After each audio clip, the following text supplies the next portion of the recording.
Itu pada saat kondisi sedang banyak utang atau minus, selalu ada yang bisa disyukuri kok. Jadi memancarkan rasa kelimpahan itu dengan salah satunya paling gampang tuh syukur.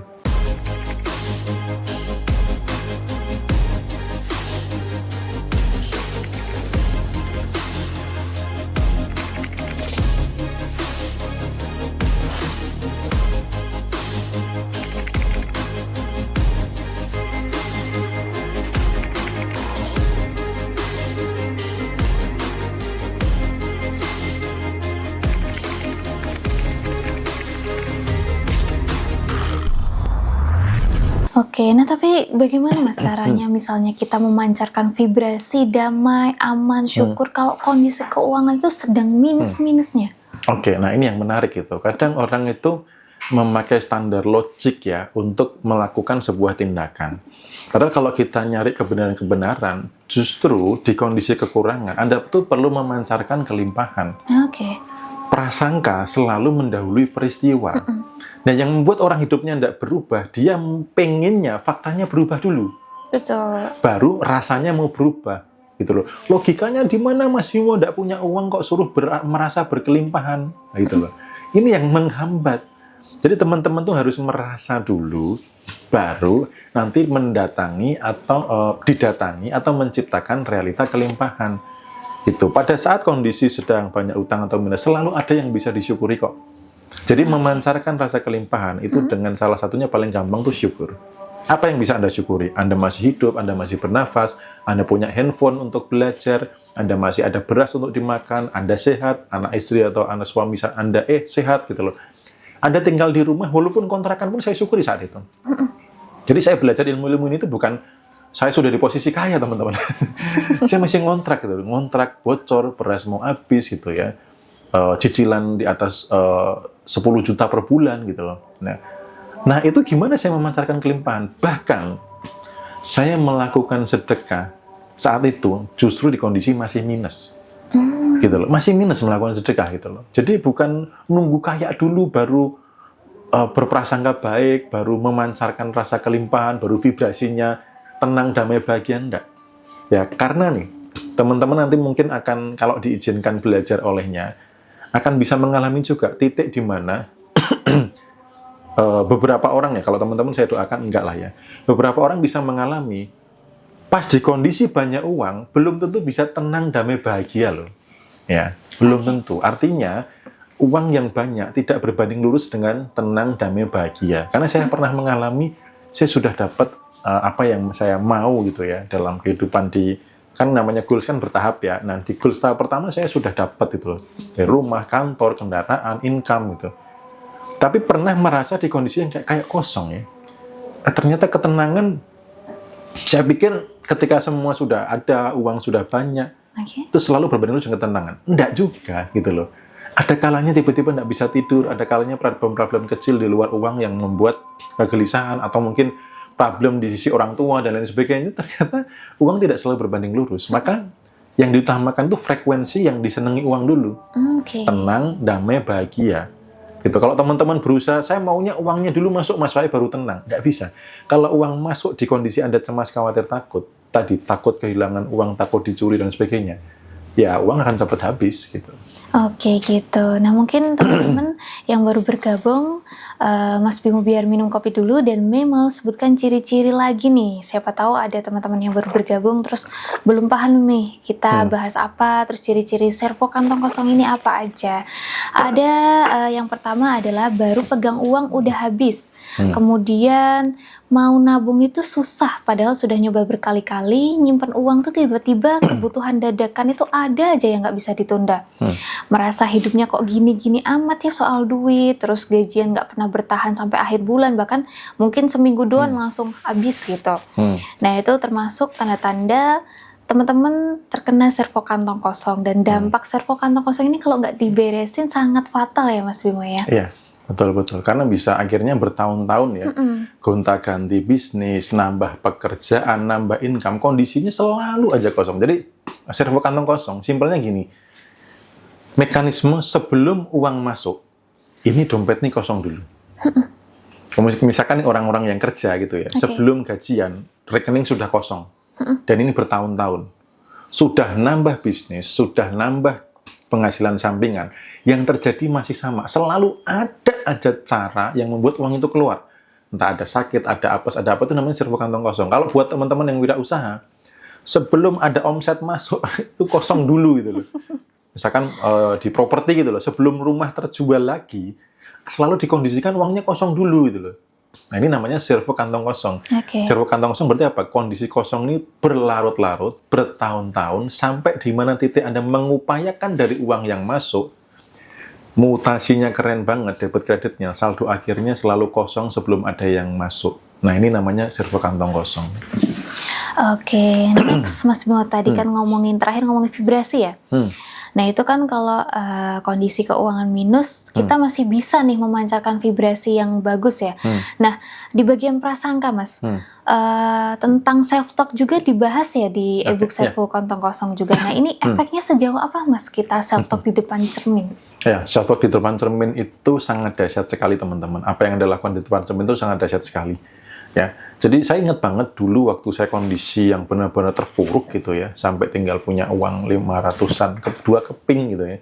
Habis mandi saya belum pakai baju atas, kalau celana bawah sudah pakai. Dan saat itu saya di rumah sendirian karena istri saya dan anak pertama saya harus ke rumah mertua. Mungkin karena istri juga tidak tega lihat saya, bahkan menghidupi mereka sudah ya nggak oke lah gitu untuk ngasih rezeki gitu. Akhirnya saya sendirian gitu ya. Dan saat itu saya lagi bensin motor pun merah gitu ya. Sampai bingung harus bagaimana, makan nanti malam bagaimana. Bapak udah nelpon, kalau nggak bisa makan, kamu pulang aja. Saya bilang sama Bapak, Pak, kalau saya pulang, saya berarti nyerah. Saya di sini karena saya masih belum nyerah, saya masih ada. Saya masih bisa berjuang, saya yakin bisa. Nah, di kondisi itu saya di depan cermin, kondisi lagi habis mandi, saya tuding-tuding diri saya, Bimo, ingat ini titik terendah dalam hidupmu, ya, tidak akan bisa ke bawah lagi, cukup sampai di sini, ingat ini titik terendahmu dalam kehidupan, setelah ini kamu melesat lebih tinggi lagi. Jadi, ngomong di depan cermin, itu dampaknya luar biasa. Nah, terkait dengan servo kantong kosong, teman-teman juga bisa nih, ngomong di depan cermin yang berkaitan dengan kelimpahan, yang berkaitan dengan kekayaan gitu. Kalau teman-teman bingung afirmasinya apa, kalau misalkan teman-teman juga pakai parfum boleh lah gitu. Teman-teman pakai parfum Happy High Vibes gini ya. Karena nanti di belakang sini kan ada barcode-nya, teman-teman bisa akses di sini. Ada beberapa afirmasi, jadi supaya berkelimpahan, supaya dagangannya laris dan lain sebagainya. Intinya teman-teman melakukan pengulangan kata di depan cermin yang positif, jangan negatif ya. Jadi tidak boleh kata-katanya gini, saya tidak akan kantong kosong lagi itu. Duit saya tidak akan habis lagi. Itu kalimat negatifnya. Jadi harus positif gitu. Uang semakin mudah mendatangiku dimanapun aku berada, dompetku selalu ada uang dan lain sebagainya. Intinya kalimat-kalimatnya positif, tidak boleh dompetku tidak akan pernah kosong lagi gitu, tidak boleh ya. Karena itu jadinya yang ketangkep bawah sadar adalah apa? Dompetnya kosong. Jadi kata tidak, kemudian jangan gitu ya, itu dihilangkan, dihindari dari kalimat-kalimat self-talk-nya gitu. Jadi selain dari rasa yang dipancarkan saat self-talk, juga dari kalimatnya. Kata-katanya, iya kalimatnya. Gitu. Nah berarti self-talk itu se-powerful itu ya Mas Bimo ya? Menyebut saya itu orang kaya, saya beruntung, itu lama-lama jadi identitas diri kita ya? Betul, ketika self-talk ini kan ngomong sama diri kan, ibaratnya kan membentuk identitas gitu. Dan menariknya gini, self-talk ini sudah banyak orang yang berhasil menciptakan diri yang gagal. Ya, saya ngomong keberhasilan mencetak diri yang gagal. Contoh gini, aku tuh orangnya pelupa. Ya, akhirnya apa? Jadi pelupa beneran. Aku tuh orangnya ceroboh, jadi ceroboh beneran. Aku suka bingung beneran.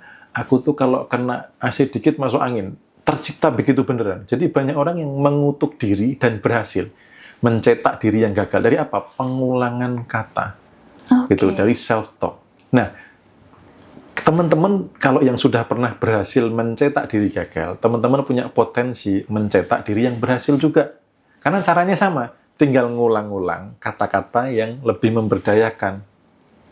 Walaupun realitanya belum. Ya, contoh misalkan pas kena angin malam masuk angin, bisa jadi bukan karena angin malamnya. Memang karena kena bakteri virus yang habis ketemu teman gitu ya, akhirnya jadi masuk angin, lalu dimaknai sebagai aku tuh kalau kena angin malam masuk angin. Begitu ketemu orang juga sama, aku kena angin malam masuk angin. Padahal bukan angin malam. Ya contohnya misalkan pernah nggak lihat nelayan kerikan gitu. Dia kena angin malam terus. Kenapa? Di dalam kepalanya nggak naruh bahwa angin malam tuh bikin masuk angin. Oke. Artinya kata-kata yang sering Anda ucapkan bisa membentuk identitas diri Anda.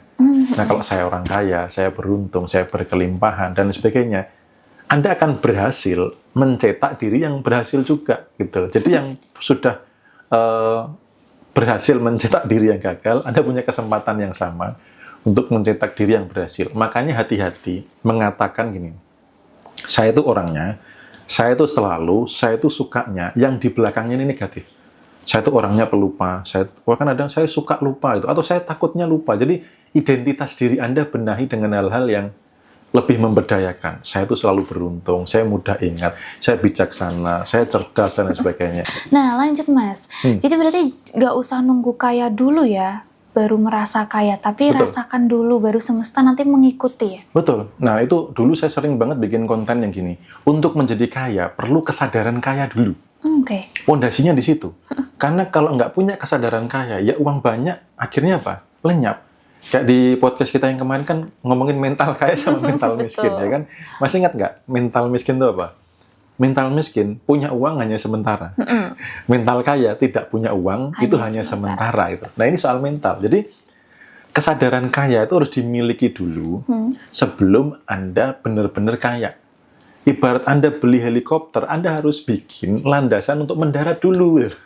Kalau enggak, percuma Anda bersusah payah untuk dapetin helikopter tapi nggak bisa mendarat. Kalau mendarat di genteng, ya gentengnya awut-awutan berterbangan kemana-mana ya. Jadi teman-teman jangan kebalik. Pengennya uang banyak dulu baru punya mental kaya. Enggak. Kesadaran kaya itu dibangun dulu. Ya saya layak kaya dibangun dulu. Maka kekayaan akan mudah diwujudkan. Kayak gitu. Oke, jadi vibrasi itu mendahului realitas ya Mas. Betul. Ya? Jadi bukan kalau kaya saya bahagia, tapi saya bahagia maka kekayaan akan datang gitu ya. Tepat benar sekali. Ya?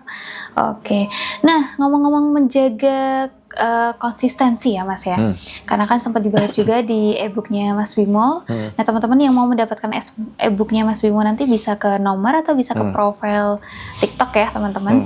Nah menjaga konsistensi itu ternyata kunci utama ya Mas ya. Jadi kita self-talk itu apakah setiap hari atau bagaimana Mas bagusnya? Ya, konsistensi. Nah, ini yang perlu menjadi perlu digarisbawahi ya, garisbawahi pakai tinta warna merah. Karena kadang orang tuh gini, baru jalan seminggu sudah lemah gitu ya.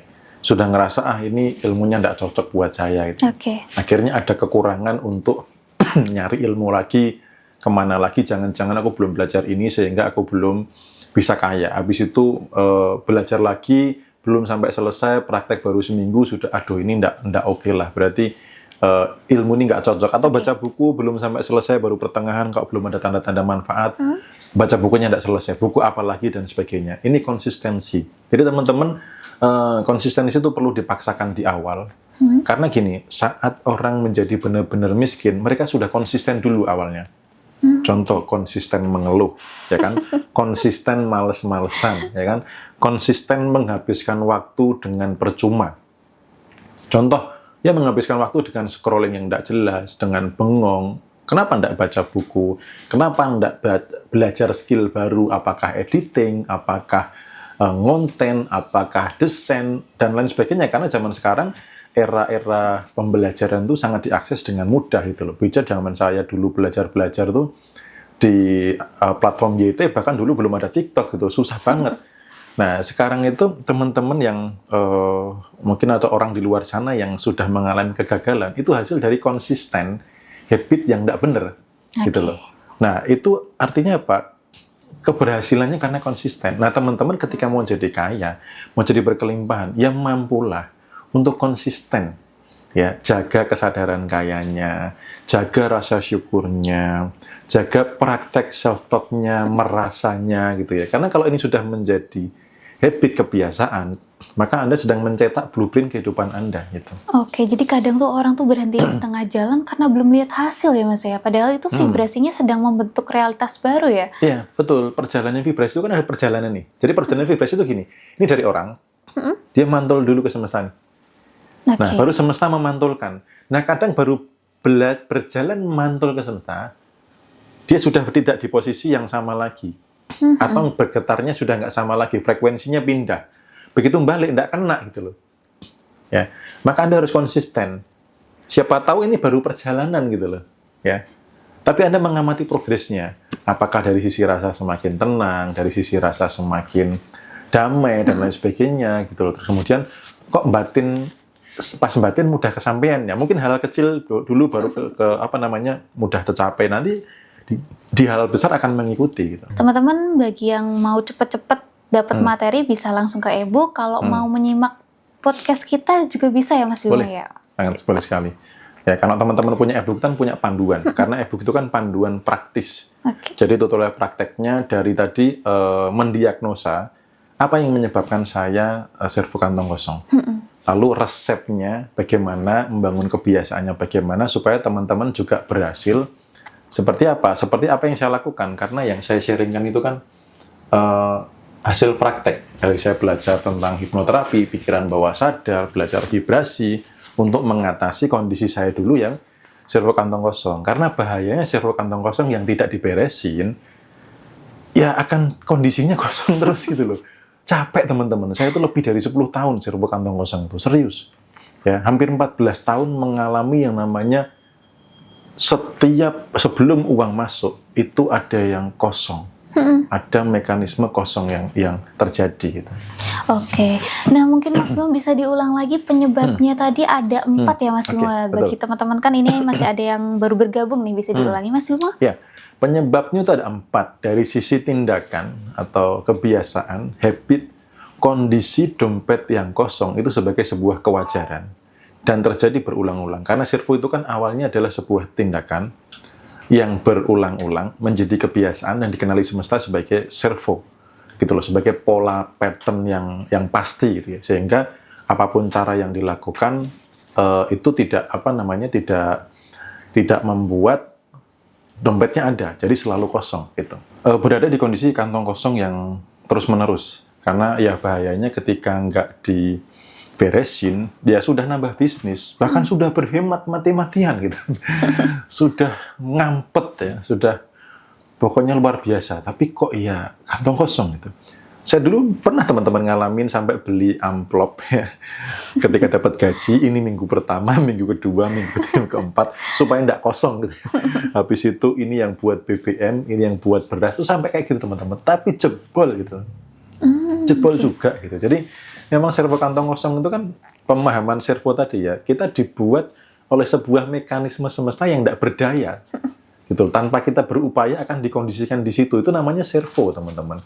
Ya, jadi servo di mana ada sebuah mekanisme sistem otomatis dari semesta yang membuat dompet Anda itu terus-terusan kosong.